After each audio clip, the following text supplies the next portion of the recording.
सव्वाशेर news चॅनलला पाहण्यासाठी आजच सबस्क्राइब करा व बेल आयकॉन दाबायला विसरू नका। नवीन नवीन व्हिडिओ पाहण्यासाठी आजच आमच्या चॅनलला फॉलो करा। तसेच शेवगावमध्ये माजी सैनिकांचा मूक मोर्चा। शेवगावमध्ये आज सोमवार दिनांक 3 ऑगस्ट रोजी माजी सैनिकांनी शेवगाव तहसील कार्यालयावर मूक मोर्चा काढून प्रशासन व लोकप्रतिनिधींचा निषेध केला।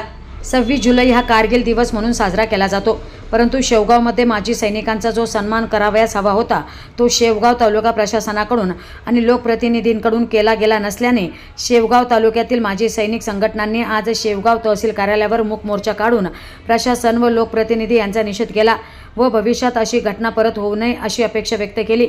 यावेळी निवेदनाचा स्वीकार शेवगाव तहसीलदार आकाश दहाडदे यांनी केला व यावेळी त्यांनी प्रशासनाच्या वतीने झालेल्या चुकीची दिलगिरी व्यक्त करत अशी चूक होणार नाही, तसेच माजी सैनिकांचा योग्य असा सन्मान केला जाईल असे आश्वासन दिले। प्रतिनिधी अय्याज शेख, शेवगाव।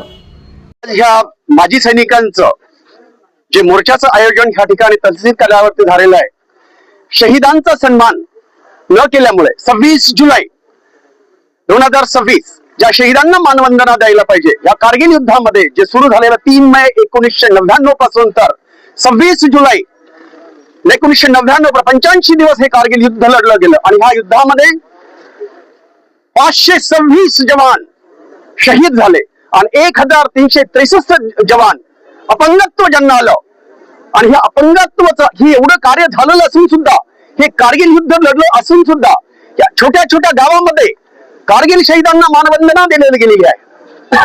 परंतु या तालुका प्लेसला शेवगाव तालुक्यामध्ये हे प्रशासन ती शहीदांना मानवंदना देण्यासाठी विसरलेलं आहे आणि त्यांना ते मानवंदना देण्याचं विसरलेलं हे जाब विचारण्यासाठी आज आम्ही या तहसील कार्यालयामध्ये आमचे सर्व आजी माजी सैनिक, हे जे कारगिल युद्ध लढलेले सर्व जवान अधिकारी यांच्यामध्ये उपस्थित आहेत आणि हे सर्व या ठिकाणी निषेध करण्यासाठी या तहसील कार्यालयावरती आम्ही उपस्थित आहोत। जय हिंद, जय भारत।